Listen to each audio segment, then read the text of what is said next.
বিসমিল্লাহির রহমানির রহিম। পরম করুণাময় ও অসীম দয়ালু আল্লাহর নামে শুরু।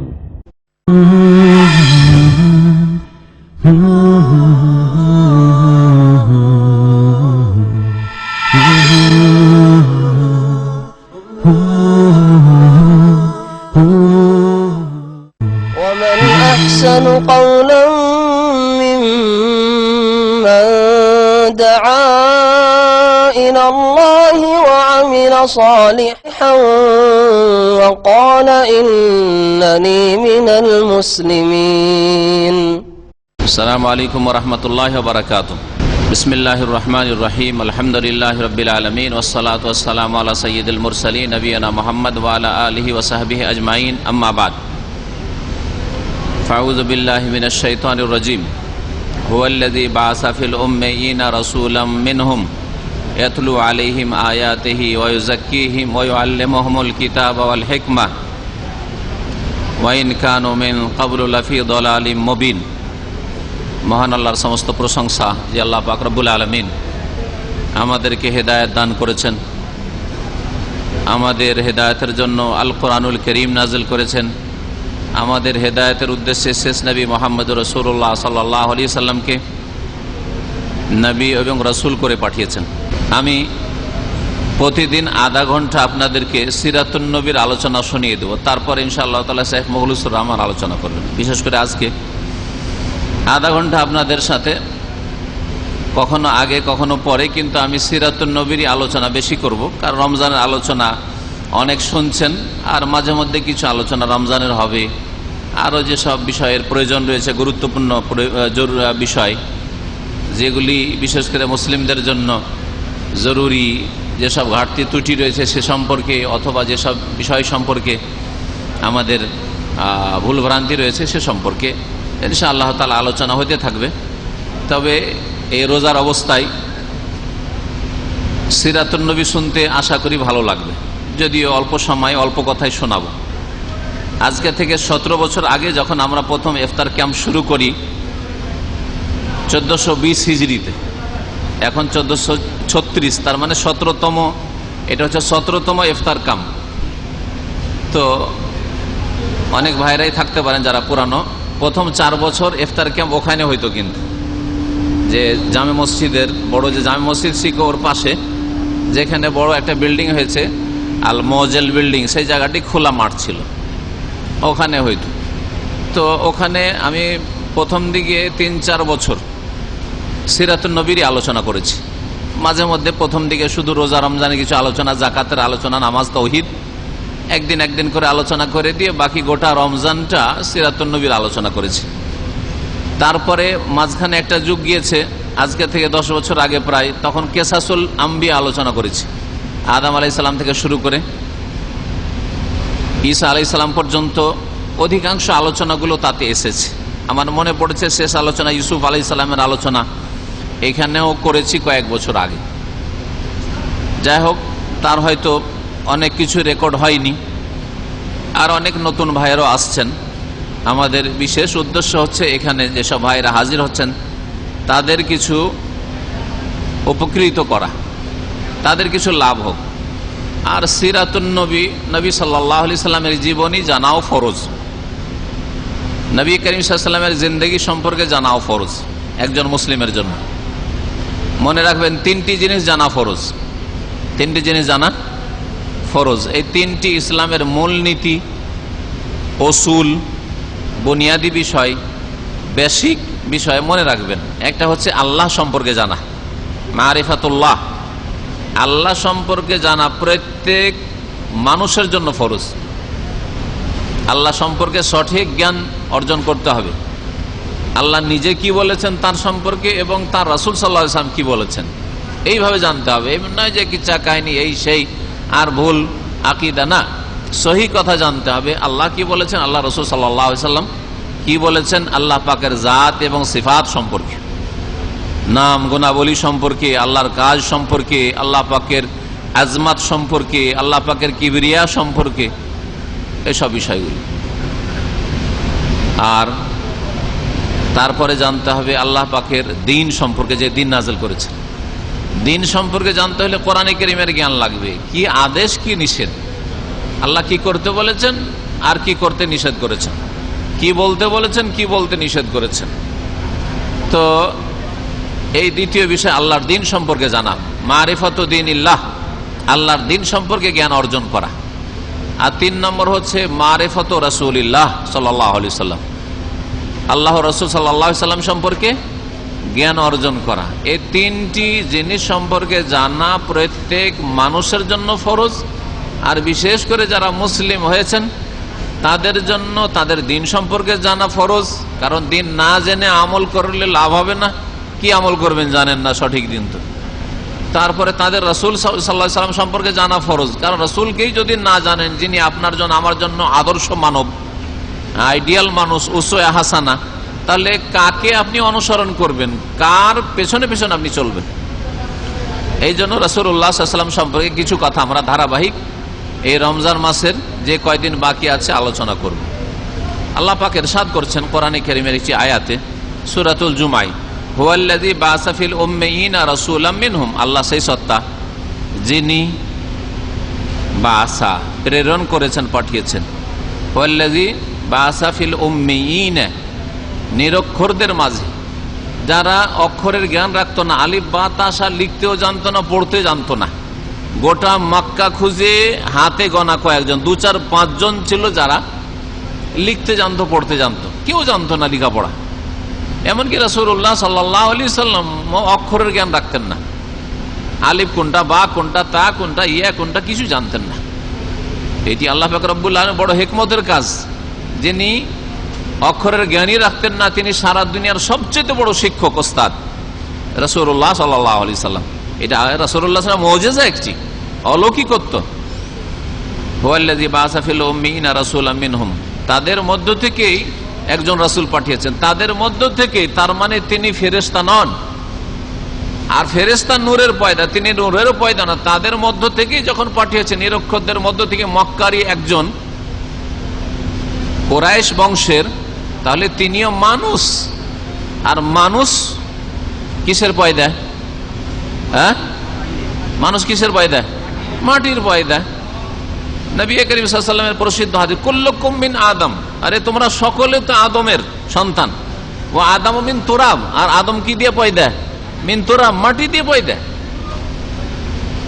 তোমরা সকলে আদম সন্তান। ও আদম মিন তুরাব, আদম আলাইহিস সালাম মাটি দিয়ে তাকে আল্লাহ পাক পয়দা করেছেন, তৈরি করেছেন, নিজ হাতে তৈরি করেছেন আল্লাহ রাব্বুল আলামিন। মিনহুম, তাদের মধ্য থেকে। সুতরাং এখানে এই ভ্রান্ত আকীদা, গুমরাহি আকীদা, যে নবী নূরের পয়দা, নবীর নূর থেকে সবকিছু সৃষ্টি, নবী আল্লাহর নূরের, এটা একটা বড় শিরক। কারণ আল্লাহর নূর আল্লাহর অংশ, তাহলে নবী যখন আল্লাহর নূরের, তা আল্লাহর অংশ নবী, তাহলে আল্লাহর অংশ অংশীদার সাব্যস্ত করলেন রাসূলুল্লাহ সাল্লাল্লাহু আলাইহি ওয়াসাল্লামকে। এই ক্ষেত্রে এইরকম যারা মুসলিম এই গুমরাহি আকীদা রাখে, ভ্রান্ত বিশ্বাস রাখে, তাদের খ্রিস্টানদের সাথে মিল আছে। খ্রিস্টানরা কি বলে? যে ঈসা আলাইহিস সালাম হচ্ছে রুহুল্লাহ, আল্লাহর রূহ, বা ইবনুল্লাহ, আল্লাহর পুত্র। ইবনুল্লাহ আল্লাহর পুত্র, না হয় রুহুল্লাহ আল্লাহর রূহ, তাই না? আল্লাহর অংশ সাব্যস্ত করে, সেজন্য তাদের কাছে পূজনীয় ঈসা আলাইহিস সালাম। হ্যাঁ, আর আমাদের মুসলিম সমাজের বিদআতপন্থীরা, গোমরা আকীদা যারা রাখে, তারা বলে যে মুহাম্মদ সাল্লাল্লাহু আলাইহি ওয়াসাল্লাম নূরুল্লাহ, আল্লাহ নূরের পয়দা। তো অংশ করে দিল না? খ্রিস্টান বলছে ইবনুল্লাহ, রুহুল্লাহ, আর এরা বলছে হ্যাঁ, কি বলছে? নূরুল্লাহ, আল্লাহর নূর। তাহলে একই রকমের শিরক কবিরা করলে, খ্রিস্টান যদি বলে ইবনুল্লাহ, আল্লাহর পুত্র, আল্লাহর অংশ বলে, তাহলে কাফের মুশরিক হয়ে যায়। আর মুসলিম হ্যাঁ যদি বলে আল্লাহর নূর, আল্লাহর অংশ সাব্যস্ত করে, তখন আর মুশরিক হয় না। কেমন অবিচার! এই ভ্রান্ত আকীদা যদি কোনো ভাইয়ের থাকে তো বাদ দেন। আর যদি আপনাদের ভাই বেরাদর, আত্মীয় স্বজনদের এইরকম শিরকি আকীদা থাকে, তাহলে তাদেরকে হেদায়েতের দিকে নিয়ে আসেন, না হলে শিরকের অবস্থায় মারা যেতে হবে। রাসূলাম মিনহুম ইয়াতলু আলাইহিম আয়াতে, নবীকে আল্লাহ কেন পাঠালেন? আল্লাহ পাক নিজেই তার গরজ, উদ্দেশ্য, টার্গেট, লক্ষ্য উদ্দেশ্য সম্পর্কে বলছেন। কি জন্য আমি নবী পাঠালাম? ইয়াতুলু আলাইহিম আয়াতিহি, যাতে করে এই নবী মুহাম্মদ সাল্লাল্লাহু আলাইহি ওয়াসাল্লাম তাদের সামনে আল্লাহর আয়াতগুলি পড়ে পড়ে শোনান। ইয়াতুলু আলাইহিম আয়াতিহি ওয়া ইউযাক্কিহিম, এবং তাদের আত্মার পরিশুদ্ধি করেন, তাদেরকে পাক পবিত্র করেন। যেমন আত্মার পরিশুদ্ধি করবেন, রুহের হৃদয়কে পরিষ্কার পরিচ্ছন্ন করবেন শিরিক থেকে, কুফরি থেকে, নেফাক কপটতা থেকে, আর পাপের কামনা বাসনা থেকে, কুপ্রবৃত্তির অনুসরণ থেকে, সংশয় থেকে, এইসব রোগ থেকে যেমন পাক পবিত্র করবেন, তাজকিয়া করবেন, তেমনি মনে রাখবেন সমস্ত রকমের গুনাহ, অঙ্গ প্রত্যঙ্গের গুনাহ হোক, জবানের গুনাহ হোক, অন্তর গুনাহ, সমস্ত গুনাহ থেকে পাক পবিত্র করার জন্য আল্লাহ রাব্বুল আলামিন রাসূলুল্লাহ সাল্লাল্লাহু আলাইহি ওয়াসাল্লামকে পাঠিয়েছেন। রাসূলুল্লাহ সাল্লাল্লাহু আলাইহি ওয়াসাল্লামের যদি হেদায়েত না নেন, তার যদি দিক নির্দেশনা না নেন, তার শিক্ষা দীক্ষা যদি না নেন, তাহলে কখনো আপনি কেন, আমি কেন, যে কোনো ব্যক্তি, এমন কোন সাহাবী যিনি সাহাবী হয়েছেন, তিনিও যদি রাসূলুল্লাহ সাল্লাল্লাহু আলাইহি ওয়াসাল্লামের শিক্ষা না নিতেন, তাহলে কখনো গুনাহ মুক্ত হতে পারতেন না, পাপ মুক্ত হতে পারতেন না, শিরক মুক্ত হতে পারতেন না, আর গুমরাহি মুক্ত হতে পারতেন না। আর যতক্ষণ পর্যন্ত গুমরাহি মুক্ত, শিরক মুক্ত, কুফরি মুক্ত, পাপ মুক্ত না হবেন ততক্ষণ পর্যন্ত কোন ব্যক্তি জান্নাত পেতে পারে না। কারণ নাপাককে আল্লাহ জান্নাত দেবেন না, নাপাককে আল্লাহ জান্নাত দেবেন না। এই জন্য কাফের মুশরিকের জন্য জান্নাত হারাম, কারণ কাফের জাহান্নামে জ্বলে জ্বলেও পাক হবে না। ইমাম ইবনুল কাইয়িম রাহমাতুল্লাহ বলেছেন কাফের জাহান্নামে জ্বলে জ্বলেও পাক হবে না, যার ফলে ওকে কোনোদিন জান্নাতে দেওয়া যাবে না। কাফের মুশরিক, বড় শিরক হয়ে যারা মারা গেছে। পক্ষান্তরে মুসলিম গুনাহগার যদি তার তাওহীদ ঠিক থাকে আর 5 ওয়াক্ত নামাজ ঠিক রাখে, তাহলে ইসলাম ঠিক আছে। তারপরে যদি কিছু ঘাটতি থাকে, কিছু গুনাহ থাকে, কাবিরা গুনাহ থাকে, তো জাহান্নামে জ্বলে, কবর আযাব, তারপরে জাহান্নামে জ্বলে জ্বলে এই নাপাকি দূর হবে। যেমন মরিচা লাগা লোহা বা ময়লা আবর্জনা লেগে আছে স্বর্ণ, সেই স্বর্ণকে জ্বালিয়ে গলিয়ে আর তারপরে তাকে খাঁটি করা হয়, খাদমুক্ত করা হয়। ঠিক তেমনি গুনাহগার যারা মুসলিম কিন্তু বড় শিরক করে মারা যায়নি, ইসলাম ভঙ্গ করে মারা যায়নি, এইরকম মুসলিমরা কবরের আযাব পেয়ে, জাহান্নামের আযাব শাস্তি পেয়ে, তাদের যে নাপাকি ছিল, গুনার নাপাকি, পাপের যে অপবিত্রতা ছিল, সেগুলি থেকে পবিত্র হয়ে একদিন না একদিন জান্নাতে যাবে। এই হচ্ছে কাফের আর মুসলিমের পার্থক্য। কিন্তু মুসলিম হইতে হবে, নামধারী মুসলিম হইলে হবে না। অর্থাৎ যাতে করে এমন আকীদা আমল না থাকে আপনার, যাতে আপনি আপনার ঈমানকে নষ্ট করেছেন, ইসলামকে নষ্ট করে দিয়েছেন, ইসলাম থেকে বেরিয়ে গেছেন। জন্মসূত্রে মুসলিম হয়েছিলেন, ইসলামে দাখিল হয়েছিলেন, আবার এমন ভ্রান্ত আকীদা বা বিশ্বাস বা আমল এমন কিছু করলেন, নামাজ ছেড়ে দিলেন, ইসলাম থেকে বেরিয়ে গেলেন, আর এক গেট দিয়ে বেরিয়ে গেলেন, এই গেট দিয়ে ঢুকলেন, ওই গেট দিয়ে বেরিয়ে গেলেন, তো লাভ কি হলো? তো এইরকম মুসলিম আজকাল কিন্তু মেজরিটি, যারা এক দরজা দিয়ে ঢুকে জন্মসূত্রে মুসলিম হয়েছে, আর এক দরজা দিয়ে ইসলাম ভঙ্গ করে বেরিয়ে গেছে। ইয়াতুলু আলাইহিম আয়াতি ওয়া ইউযাক্কিহিম, তো নবী এসেছেন পাক পবিত্র করার জন্য মানব জাতিকে। ওয়া ইউআল্লিমুহুমুল কিতাব ওয়াল হিকমা, তাদেরকে কিতাবের আর হিকমতের জ্ঞান দেওয়ার জন্য, শিক্ষা দেওয়ার জন্য নবী এসেছেন। কিতাব এবং হিকমতের, কিতাব হচ্ছে কোরআনে কারীম, আর হিকমত, কিতাবের পাশাপাশি যখন হিকমতের কথা উল্লেখ করা হয়েছে, তখন অনেক মুহাক্কিক, গবেষক, মুফাসসিরিনরা বলেছেন যে তার মানে হাদিস, রাসূলের হাদিসকে হিকমত বলা হয়েছে। আর কিতাব মানে হচ্ছে কোরআন। এজন্য সূরা আহজাবে আল্লাহ রাব্বুল আলামিন ইরশাদ করেছেন নবী সাল্লাল্লাহু আলাইহি ওয়াসাল্লামের বিবিগণ সম্পর্কে, আজওয়াজে মুতাহারাত সম্পর্কে, উম্মাহাতুল মুমিনিন যারা আমাদের মাতা, তাদের সম্পর্কে আল্লাহ বলছেন ওয়াজকুরনা মা ইউতলা ফি বুয়ুতিকুন্না মিন আয়াতিল্লাহি ওয়াল হিকমা। ওখানে আয়াতিল্লাহ আছে, কিতাবের জায়গায় কি রয়েছে? মিন আয়াতিল্লাহি ওয়াল হিকমা, আল্লাহর আয়াত। আল্লাহর আয়াত কোনগুলি? কোরআনে কারীম, কোরআনের আয়াত। তাহলে কোরআনের আয়াতকে আয়াত বলা হলো, ওয়াল হিকমা তার পাশে বলা আছে হিকমত মানে হাদিস। তাহলে কি বলা হয়েছে নবীর বিবিগণকে? ওয়াজকুরনা, তোমরা স্মরণ করো, মুখস্থ রাখো। নবী সাল্লাল্লাহু আলাইহি সাল্লাম মেলা কথা বাড়িতে বলছেন, বাইরের সাহাবীরা শুনতে পায় না, ঠিক কিনা? আর একজন মানুষ বাড়ির ভিতরে বাইরের চেয়ে বেশি কথা বলে, বাড়ির বাইরে হয়তো 8 ঘন্টা আমরা থাকি, 10 ঘন্টা থাকি, আর বাকি সময় বেশি সময়টা তো বাড়িতেই থাকি।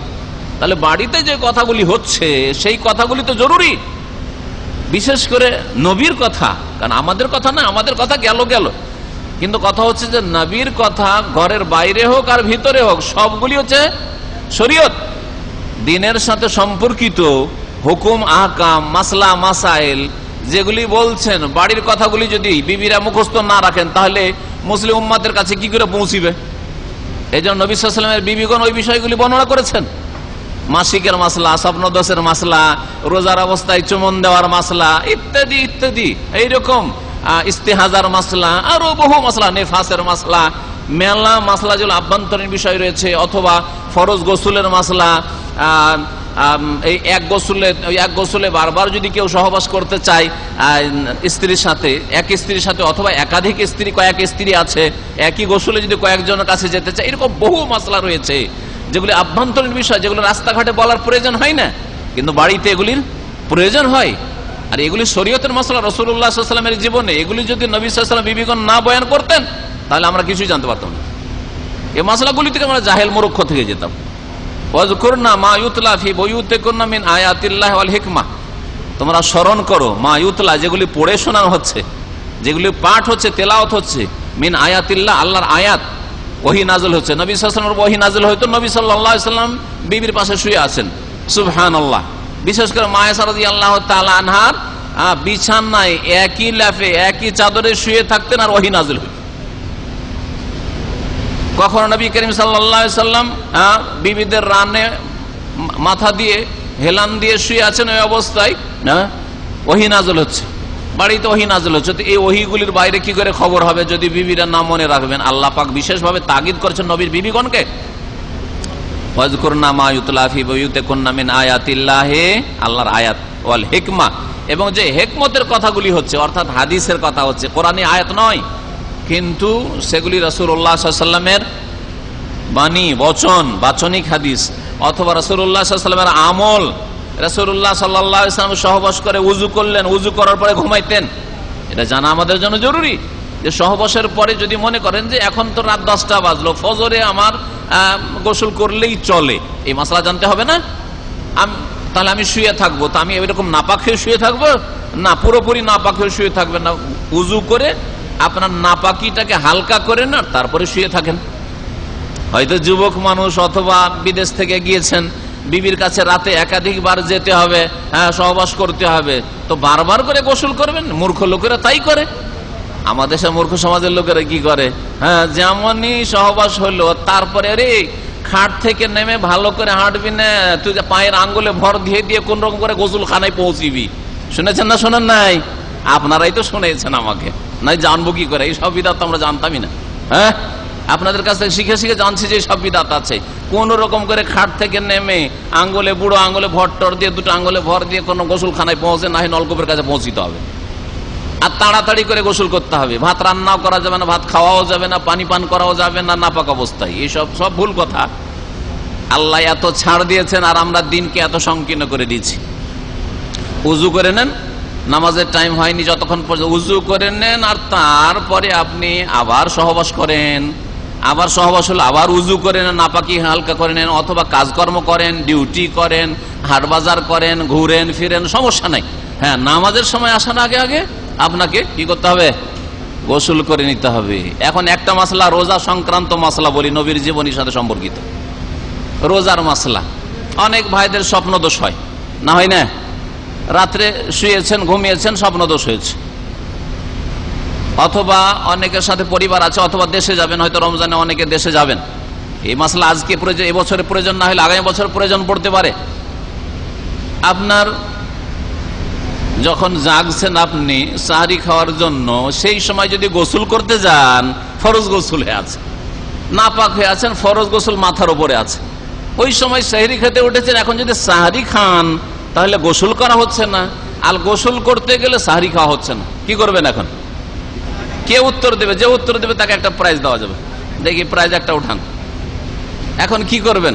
দলিল সহ বলতে হবে, শুধু ফতোয়া দিলে হবে না, কারণ বিনা দলিলে ফতোয়া দেওয়া হারাম। ইমাম আবু হানিফা রাহমাতুল্লাহ আলাইহি বলছেন বিনা দলিলে ফতোয়া দেওয়া হারাম। সাহরি খাওয়ার সময় হতে যাচ্ছে, শেষ হতে যাচ্ছে একবারে, ওই সময় জাগলেন আর স্বপ্নদোষ হয়ে আছে, গোসল করতে দৌড় দেবেন না সাহরি খাবেন? যে দলিল সহ উত্তর দেবেন হাত উঠান। এর দলিল কি? কেন করবেন আপনি? কোরআনের একটি আয়াত, না রাসূলের একটা হাদিস, না নবীর আমল, কমপক্ষে আমল। নবী এরকম করেছেন বলতে হবে। নবী করিম সাল্লাল্লাহু আলাইহি ওয়াসাল্লাম কানা রাসূলুল্লাহ সাল্লাল্লাহু আলাইহি ওয়াসাল্লাম ইউসবিহু জুনুবান ওয়া হুয়া সাইম। রাসূলুল্লাহ সাল্লাল্লাহু আলাইহি ওয়াসাল্লামের সকাল হয়ে যেত নাপাক অবস্থায়, মানে ফজর আজান হয়ে যেত, আর রোজা রাখতেন। তার মানে রোজা রাখার জন্য, নিয়ত করার জন্য পবিত্রতা শর্ত নাই। আপনি নাপাক অবস্থায় রোজার নিয়ত করে নেন, বোঝা গেছে?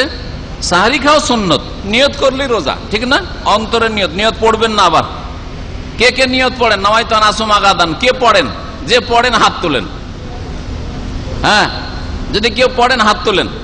আরবিতে যে পড়েন হাত তোলেন, প্রাইজ দিয়ে দেবো, অসুবিধা নেই, দেবো প্রাইজ। যেই ব্যক্তি এখানে এই ভাইদের মধ্যে নাওয়াইতু আন আസുমা গাদান পড়ে রোজা রাখেন, একটু হাত তোলেন। কেউ প্রাইজ নেবে না, এদিকে এগুলো তো নিবেই না। নাওয়াইতু আন আസുমা গাদান বলে কে রোজা রাখেন, যদি হাত ওঠান তাহলে প্রাইজ পাবেন। হ্যাঁ, কেউ নেই, তার মানে প্রাইজ পেলেন না। নিয়ত কেমন করে করেন তাহলে? নিয়ত কেমন করে করেন? নিয়ত কেমন করে করেন? অন্তর থেকে। কেমন করে বলে যে আমি নিয়ত করছি, আমি নিয়ত করছি রোজা রাখবো? আস্তে আস্তে জবানে বলেন নাকি অন্তরে? যেমন নিয়ত করে এখানে এসছেন ওই রকমই, ঠিক না? যেমন নিয়ত করে এখানে যে দিনের কথা শোনার জন্য একটু আগে ভাগে যায়, ঠিক না? ঠিক এইটাও নিয়ত। নিয়ত মানে অন্তরের ইচ্ছা, অন্তরের সংকল্প। তো কি বলছিলাম, রাসূলুল্লাহ সাল্লাল্লাহু আলাইহি ওয়াসাল্লামের সকাল হয়ে যেত জুনবি অবস্থায়, নাপাক অবস্থায়। সাহারি খাওয়া সুন্নত, সাহারি নাপাক অবস্থায় খেতে পারেন, নিয়ত হয়ে গেছে। তারপরে ফজরের নামাজের আগে আগে আপনার গোসল করেন, তাড়াতাড়ি গোসল করেন, ফজরের জামাতে হাজির হন পুরুষ মানুষ। জি, এটা করতে হবে। তাহলে নামাজের জন্য গোসল করতে হবে, সাহারি খাওয়ার জন্য, রোজা ধরার জন্য, নিয়ত করার জন্য গোসল করা জরুরি নয়। এতটুকু যদি ইসলামের ছাড় থাকে, তাহলে চিন্তা করুন, কাজকর্ম করা যাবে না প্রয়োজনের সংসারের, অথবা রান্না করা যাবে না। আমাদের দেশের মহিলারা যদি বৌমা সম্পর্কে, আগের মহিলারা বিশেষ করে, বৌমাকে জানতে পারে যে নাপাক আছে আর রান্নাঘরে ঢুকেছে, ধাক্কা দিয়ে বের করে দিত। ধাক্কা দিয়ে বের করে দিত, ও বউকে রান্নাই করতে দিবে না। গোসল করে আয়, না হলে কিচেনে ঢুকবি না, সব বাড়ির বরকত সব শেষ করে দিবি তুই। হ্যাঁ, এগুলো যে হালত, অজ্ঞতা। যাই হোক, আমরা আমাদের বাইরে চলে যাচ্ছি কথার। বলছিলাম যে কিতাব মানে হচ্ছে কোরআনে কারীম, ওয়া আল্লামাহুল কিতাব ওয়াল হিকমা, আর হিকমত মানে হচ্ছে রাসূলুল্লাহ সাল্লাল্লাহু আলাইহি ওয়াসাল্লামের হাদিস। জি, ওয়াইন কানা মিন ক্বাবলু লাফি যালালিম মুবিন। নবী করিম সাল্লাল্লাহু আলাইহি ওয়াসাল্লামের আগমনের পূর্বে, রাসূল হওয়ার পূর্বে মানুষ স্পষ্ট গুমরাহিতে ছিল, স্পষ্ট গুমরাহিতে ছিল। সুবহানাল্লাহ। নিজের মেয়েকে যদি জীবন্ত দাফন করে, আজকাল কি গুমরাহিতে নেই? হ্যাঁ, আজকাল মেডিকেল সায়েন্স একটু উন্নতি করেছে, হ্যাঁ, যার ফলে কি করছে, অ্যাবর্শন করছে। আর না হলে আগে থেকে বাচ্চা নেবে না, দুটো নেওয়ার পরে সারা জীবন ধরে আর নিবেই না। তো একই কাজ তো করছেন। মক্কার কাফেরদের জামানায় যদি এইরকম মায়া বড়ি থাকতো, হ্যাঁ, আর এইরকম বছর দু বছরের জন্য ইনজেকশনের ব্যবস্থা থাকতো, যে সব কাজ করে, দুটো নেওয়ার পরে আর নেব না, তাহলে কি ওরা জীবন্ত দাফন করতে যেত? হ্যাঁ, তাহলে ওই কাজটাই তো করছেন। যারা স্থায়ীভাবে বন্ধ করে দিচ্ছেন যে একটা নিয়েছি, দুটো নিয়েছি, তিনটে নিয়েছি, আর নেব না, একটা ছেলে হয়ে গেছে, একটা মেয়ে হয়ে গেছে, বাস শেষ হয়ে গেছে, আর নেব না, তাদেরকে বলছি যে ওই মক্কার কাফের মুশরিকদের মতোই দলালি মুবিন, স্পষ্ট গুমরাহির কাজ করছেন। ভালো করে মনে রাখেন, আল্লাহ দুনিয়াতে পাঠাতে চান রিজিক সহ। নাহনু নারযুকুকুম ওয়া ইয়্যাহুম, তোমাদেরকেও রিজিক দিচ্ছি, তোমাদের ওই মাসুম নিষ্পাপ শিশুদেরকেও রিজিক দিচ্ছি। আর আপনি বলছেন না, আমি আমার ঘরে আসতে দেব না। এটি স্পষ্ট গুমরাহি, ভালো করে। আর যারা পেটে বাচ্চা ধরে যাওয়ার পরে আবার অ্যাবর্শন করে নষ্ট করছে, তারা তো পুরোপুরি খুন করছে, এতে কোনো সন্দেহ নেই। পুরোপুরি খুন করছে, এতে কোনো সন্দেহ নেই। আল্লাহ পাক যেন মুসলিমদেরকে হেদায়েত দান করেন। আর প্রাইভেট যেগুলি আজকাল ক্লিনিক রয়েছে, সেগুলিতে এই হারাম ব্যবসা আর হারাম রোজগার চলছে, আল্লাহ পাক এদেরকেও হেদায়েত দান করেন। বলছিলাম রাসূলুল্লাহ সাল্লাল্লাহু আলাইহি ওয়াসাল্লামের জীবনী সম্পর্কে এই আয়াত দিয়ে শুরু করলাম। রাসূলুল্লাহ সাল্লাল্লাহু আলাইহি ওয়াসাল্লাম আকরামু খালকিল্লাহ, সমস্ত সৃষ্টি সেরা, ও আফজালুর রাসূল, আর সবচেয়ে শ্রেষ্ঠ উত্তম রাসূল। আল্লাহ রাব্বুল আলামিনের শ্রেষ্ঠ রাসূল 5 জন। কে 5 জনের নাম বলতে পারেন? 5 জন সবচেয়ে শ্রেষ্ঠ রাসূল। ফাসবির কামা সাবারা উলুল আজমি মিনার রাসূল, আর এই 5 জন রাসূলের কথা কোরআনে কারীমের 2টি আয়াতে একসাথে বয়ান করা হয়েছে 2 জায়গায়। আর এই 5 জনের মধ্যে আবার 2 জন আল্লাহ রাব্বুল আলামিনের খলিল, অন্তরঙ্গ বন্ধু রাসূল। 2 খলিল, এই 2 জনের নাম কে বলতে পারেন? ইব্রাহিম আলাইহিস সালাম আর মুহাম্মদ সাল্লাল্লাহু আলাইহি ওয়াসাল্লাম। মাশাআল্লাহ। এখন আমরা 2 খলিলের শেষ খলিল মুহাম্মদ রাসূলুল্লাহ সাল্লাল্লাহু আলাইহি ওয়াসাল্লাম সম্পর্কে আলোচনা করব। এই 2 খলিলের কথাই দরুদে রয়েছে। দরুদ ইব্রাহিম, আল্লাহুম্মা সাল্লি আলা মুহাম্মদ ওয়া আলা আলি মুহাম্মদ কামা সাল্লাইতা আলা ইব্রাহিমা ওয়া আলা আলি ইব্রাহিম ইন্নাকা হামিদুম মাজিদ। দেখেছেন, যেমন রহমত যেমন বরকত তুমি দিয়েছো ইব্রাহিমের পরিবারে ইব্রাহিমে, তেমন রহমত বরকত দান করো মুহাম্মদ রাসূলুল্লাহ সাল্লাল্লাহু আলাইহি ওয়াসাল্লাম এবং তার পরিবার পরিজনে। তাহলে এই 2 জন সবচাইতে শ্রেষ্ঠ রাসূল এবং আল্লাহর অন্তরঙ্গ বন্ধু খলিল। আর শেষ নবী খাতামুল আম্বিয়া, শেষ নবী কে? শেষ নবী কে? মুহাম্মদ সাল্লাল্লাহু আলাইহি ওয়াসাল্লাম। সুতরাং সাবধান, বাংলাদেশে কাদিয়ানী নামে একটি গোমরাহ মুরতাদ কাফের দল কাজ করছে, যেই দলটিকে বিশ্বের মুসলিম অনেকগুলি দেশে কাফের বলে, অমুসলিম বলে ঘোষণা করা আছে। বাংলাদেশের জন্য এটা ফরজ যে অমুসলিম বলে তাদেরকে ঘোষণা করবে। তারা বলছে মির্জা গোলাম আহমদ কাদিয়ানী ভারতের পাঞ্জাবের এক মুরতাদ। ইংরেজরা তাকে দাঁড় করেছিল এই ফতোয়া দেওয়ার জন্য যে ইংরেজরা আমাদের মিত্র বন্ধু, সুতরাং ইংরেজদের বিরুদ্ধে জিহাদ করা যাবে না, আর ইংরেজদের থেকে দেশকে স্বাধীন করা যাবে না, ইংরেজরা আমাদের কল্যাণ নিয়ে এসেছে। এই ফতোয়া দেওয়ার জন্য মির্জা গোলাম আহমদ কাদিয়ানী খবিসকে দাঁড় করেছিল। সে বিভিন্ন স্তর পার করার পর নিজেকে নবী রসুল বলে দাবি করেছিল, নবী রসুল বলে দাবি করেছিল। এই কাদিয়ানী ফিরকার কোন লোক, তারা নিজেদের নাম আহমদী বলে, ধোঁকা খাবেন না। আহমদী নাম শুনে অনেক সাদা সিধা মানুষ, মূর্খ মানুষ ভাবে যে মোহাম্মদ সাল্লাল্লাহু আলাইহি ওয়াসাল্লামের তো নাম একটা আহমদ ছিল, তো আহমদী মানে হয়তো মোহাম্মদ নবীর সাথেই সম্পর্ক। না, নবীর সাথে সম্পর্ক নাই। এরা ভারতের পাঞ্জাবের ওই যে মির্জা গোলাম আহমদ কাদিয়ানী মুরতাদের উম্মতেরা। সুতরাং এদেরকে কোন জায়গায় স্থান দেবেন না, যদি কারো গ্রামে থাকে কোনো স্থান দেবেন না। আল্লাহ রাব্বুল আলামিন এদেরকে দুনিয়া আখিরাতে লাঞ্ছিত করেন, এবং এদের পৃষ্ঠপোষক যারা রয়েছে তাদেরকে আল্লাহ পাক লাঞ্ছিত করেন দুনিয়াতে। শেষ নবী খাতামুল আম্বিয়া মুহাম্মদুর রাসূলুল্লাহ সাল্লাল্লাহু আলাইহি ওয়াসাল্লাম, মা কানা মুহাম্মাদুন আবা আহাদিম মির রিজালিকুম ওয়ালাকিন রাসূলুল্লাহ ওয়া খাতামান নবিয়্যিন। মুহাম্মদ সাল্লাল্লাহু আলাইহি ওয়াসাল্লাম, সূরা আহজাব আল্লাহ বলছেন, মা কানা মুহাম্মাদুন আবা আহাদিম মির রিজালিকুম, তোমাদের কোন পুরুষ লোকের পিতা নন। তার মানে নবী সাল্লাল্লাহু আলাইহি ওয়াসাল্লামের ছেলে সন্তান কেউ বেঁচে থাকেনি, বাল্য জীবনে ছোটকালে মারা গেছে। সুতরাং কোন পুরুষের পিতা মুহাম্মদ সাল্লাল্লাহু আলাইহি ওয়াসাল্লাম নন। মেয়েদের পিতা ছিলেন, হ্যাঁ, মেয়েরা বড় হয়েছিল। জাইনাবের পিতা জাইনাব বিনতে মুহাম্মদ, হ্যাঁ, রোকাইয়ার পিতা, উম্মে কুলসুমের পিতা, ফাতেমার পিতা। কিন্তু আমাদের দেশের মানুষরা ওই শিয়াদের মতোই নবীর মেয়েদের নামের কথা আসলে 4টার নাম জানে না, শুধু একটা জানে, শুধু একটা জানে, মা ফাতেমা, মা ফাতেমা। তারপরে এখানে এক মজার কথা, আরে মা ফাতেমা কেন হবে? ফাতেমা কি মা হইল নাকি? নবীর মেয়ে, হ্যাঁ, নবীর মেয়েও মা, নবীর স্ত্রীও মা নাকি? আল্লাহ তো কোরআনে কারীমে বলছেন সূরা আহজাবে, ওয়া আজওয়াজুহু উম্মাহাতুহুম, নবীর বিবিগণ হচ্ছে উম্মতের মা, তোমাদের মা। তাহলে ফাতেমার মায়ের নাম কি ছিল? ফাতেমার মায়ের নাম খাদিজা রাদিয়াল্লাহু তাআলা। খাদিজাও মা আমাদের, কোরআনের ভাষায় আল্লাহ কোরআনে বলছেন। আর খাদিজার মেয়ে ফাতেমা রাদিয়াল্লাহু তাআলা, তিনিও আমাদের মা। আর মা ফাতেমার গান, আর মা ফাতেমার কিচ্ছা কাহিনী বয়ান করেন, মা ফাতেমার ওয়াজ করে থাকে আমাদের দেশের বক্তারা, জাহেল বক্তারা, মা ফাতেমা, মা ফাতেমা করে।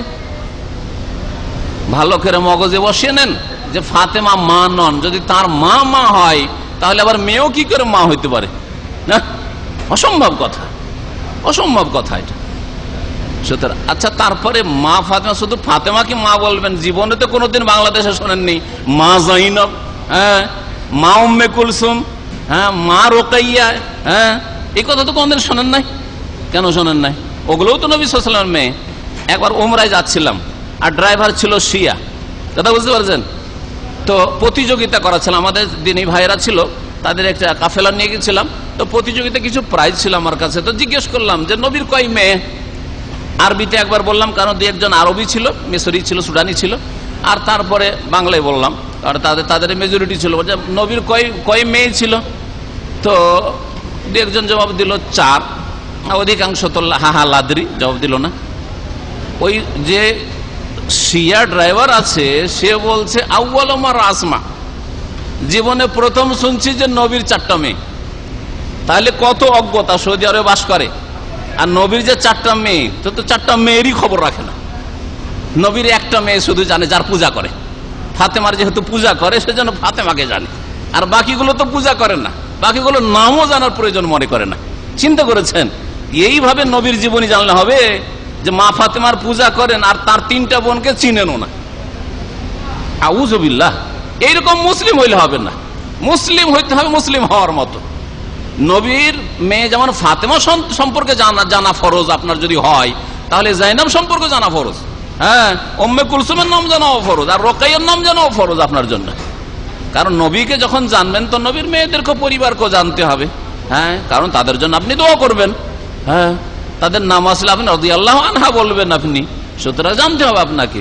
আল্লাহ পাক রব্বুল আলামিন যেন আমাদেরকে তৌফিক দান করেন। আমাদের দেশে এই শিয়াদের গুমরাহিগুলি অনেক থেকে গেছে, এই মহরমের গুমরাহি, আর এইরকমই মেলা বিদাতের গুমরাহিগুলি, এই যে সুফিবাদ, এই যে পীরতন্ত্র, ওইটাও তাদের কাছ থেকে, ইরান থেকে এসছে। যতগুলি সুফিগুলি, শামস তাবরিজি হোক, আর জালালউদ্দিন রুমি হোক, আর আপনার ওই বাইজিদ বোস্তামি হোক, এইরকম যতগুলি লোক গুমরাহ করেছে, এরা সবগুলি পার্সিয়ান, সব ইরান। এইভাবে জাতিকে গুমরাহ করে রেখেছে। নামে সুন্নি কিন্তু কাজে কর্মে সব ওদেরই আকীদা রাখে। আমার দেশের বাংলা ক্যালেন্ডার দেখেছেন? বাংলা ক্যালেন্ডার দেখেছেন তো, যেগুলো একটু ইসলামিক, মানে অমুসলিমদের না, ওতে 5টা নাম লেখা থাকে, আর ওগুলোকে শিয়ারা বলে 5-এ 55। হ্যাঁ হ্যাঁ, 5-এ 55। 5টা হচ্ছে পবিত্র দেহ, পবিত্র আত্মা, হ্যাঁ, পবিত্র আত্মা। 5টা পবিত্র আত্মা কি তাদের কাছে লেখা থাকে দেখবেন। হ্যাঁ, কি লেখা থাকে মনে আছে? কারো মনে আছে? দেখেছেন কি লেখা থাকে?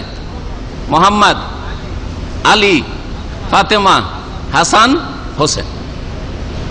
ভালো করে দেখবেন, বাংলা ক্যালেন্ডার গুলো কোনাতে কোনাতে করে এইদিকে মোহাম্মদ, আলী, ফাতেমা, হাসান, হোসেন এই করে লেখা আছে। অথচ সুন্নি মুসলমান, আর সুন্নি মুসলমানরা এই ক্যালেন্ডার তৈরি করে, কিন্তু আকীদা হচ্ছে গুমরাহি আকীদা। 5টি হচ্ছে পবিত্র আত্মা, এরা উদ্ধার করতে পারে, এরা গৌস, এরা কুতুব, এরা উদ্ধার করতে পারে। জিলানি, চিশতি সম্পর্কে যেমন শিরকি কুফরি আকীদা রয়েছে, তেমনি এদের সম্পর্কে ওই শিরকি কুফরি আকীদা রয়েছে। এরা মানুষকে উদ্ধার করে বালা মুসিবত। যাই হোক, নবী করিম সাল্লাল্লাহু আলাইহি ওয়াসাল্লাম হচ্ছেন খাতাবুন নবীন। আল্লাহ পাক বলছেন যে তিনি রাসূলুল্লাহ, ওয়ালাকিন রাসূলুল্লাহ ওয়া খাতামান নবীন, শেষ নবী। মুহাম্মদ বিন আব্দুল্লাহ তার নাম ছিল, হ্যাঁ, মুহাম্মদ, জি। আকাশে তার নাম ছিল আহমদ, জি। মিম্বাদ ইসমহু আহমদ, কোরআন কারীমে সূরা সাফে রয়েছে। নবী করিম সাল্লাল্লাহু আলাইহি ওয়াসাল্লামের নাম তার দাদা আব্দুল মুত্তালিব মুহাম্মদ রেখেছিলেন। বাবার নাম আব্দুল্লাহ, দাদার নাম আব্দুল মুত্তালিব। এটা হচ্ছে ডাক নাম মুত্তালিব, আব্দুল মুত্তালিবের গোলাম আব্দুল মুত্তালিব। চাচার সাথে সম্পৃক্ত করে বিশেষ একটা রহস্যে আব্দুল মুত্তালিব নাম পড়েছে, কিন্তু তার নাম, নবী সাল্লাল্লাহু আলাইহি ওয়াসাল্লামের দাদার নাম যখন বাল্য জীবনে তার জন্ম যখন হয় তখন রাখা হয়েছিল শাইবা, তার নাম শাইবা রাখা হয়েছিল।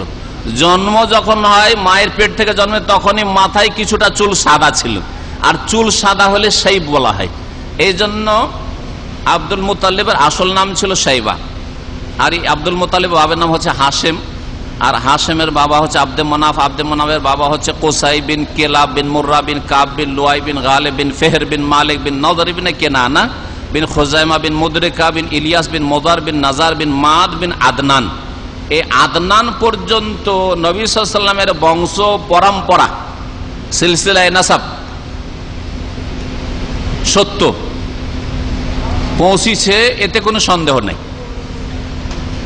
আর তারপরে ভেজাল আছে, তারপরে কিছু গ্যাপ আছে। সুতরাং কিছু লোকেরা যে ইসমাইল ইব্রাহিম আলাইহিস সালাম পর্যন্ত সিলসিলা নাসাব পৌঁছায়, তাতে কিছু ঘাটতি আছে।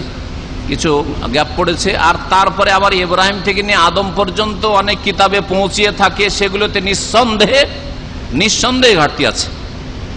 এই জন্য রাসূলুল্লাহ সাল্লাল্লাহু আলাইহি ওয়াসাল্লাম নিজের বংশ পরম্পরা গণনা করতে গিয়ে আদনান পর্যন্ত গিয়ে থেমে যেতেন, আর তারপরে বলতেন না।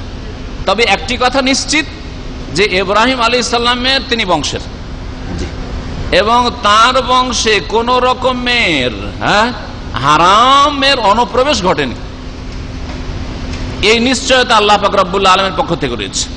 এইভাবে আল্লাহ পাক নবী সাল্লাল্লাহু আলাইহি ওয়াসাল্লামের বংশকে পাক পবিত্র রেখেছেন, বা নবী সাল্লাল্লাহু আলাইহি ওয়াসাল্লামের নসলকে আল্লাহ পাক রব্বুল পাক পবিত্র রেখেছেন। নবী সাল্লাল্লাহু আলাইহি ওয়াসাল্লাম কুরাইশ বংশের। এই কুরাইশ ছিল উপাধি। কার উপাধি ছিল? একদল বলছেন ফেহের বিন মালিক, যে পূর্বপুরুষ নবী সাল্লাল্লাহু আলাইহি ওয়াসাল্লামের, তার উপাধি কুরাইশ ছিল। আর আরেক দল বলছেন নজর ইবনে কেনানা, তার উপাধি ছিল কুরাইশ। এই নজরের অপর নাম কুরাইশ ছিল, সেখান থেকে এই বংশের নাম পড়ে কুরাইশ। আদনান হচ্ছে মিন যুররিয়াতি ইসমাইল বিন ইব্রাহিম, ইসমাইল বিন ইব্রাহিম আলাইহিমাস সালাতু ওয়াস সালাম আমের বংশের। এতে ঐক্যমত রয়েছে। আর তারপর সম্পর্কে বলছেন যারা জীবনে লিখেছেন, ওয়ালাকিন লাম ইউরাফ বিযাবত আদাদুন ওয়ালা আসমা মান বাইনাহু ওয়া বাইনা ইসমাইল আলাইহিস সালাম। আদনান থেকে শুরু করে ইসমাইল পর্যন্ত যে বংশ পরম্পরা রয়েছে, এতে কতগুলি নাম রয়েছে, কয় পিঢ়িতে গিয়ে পৌঁছিবে, এই সম্পর্কে কোনো বিশ্বস্ত সূত্রে জানা যায় না, এতে সন্দেহ রয়েছে। তার মা সম্পর্কে বলে শেষ করে দিয়েছে। তার মার নাম হচ্ছে আমেনা, আর তার নানার নাম হচ্ছে ওয়াহাব। আমেনা বিনতে ওয়াহাব বিন আব্দে মানাফ বিন জোহরা বিন কেলাব। এই কেলাবে গিয়ে রাসূলুল্লাহ সাল্লাল্লাহু আলাইহি ওয়াসাল্লামের সাথে বংশ এক হয়ে যাচ্ছে। মায়ের দিক থেকেও তিনি কুরাইশি, আর বাপের দিক থেকে কুরাইশি, দুই দিক থেকে সবচেয়ে সম্ভ্রান্ত বংশের রাসূলুল্লাহ সাল্লাল্লাহু আলাইহি ওয়াসাল্লাম। কোসাই বিন কেলাব, কেলাবের ছেলে এক কোসাই ছিল, ওই দিক থেকে নবী সাল্লাল্লাহু আলাইহি ওয়াসাল্লামের বাপের বংশ। আর জোহরা বিন কেলাব, এই কেলাবের ছেলে জোহরা, এই দিক থেকে রাসূলুল্লাহ সাল্লাল্লাহু আলাইহি ওয়াসাল্লাম মা আমেনার বংশ গিয়ে একসাথে মিলে যাচ্ছে একই বংশে। কেলাব কেন বলা হয়তো তাকে?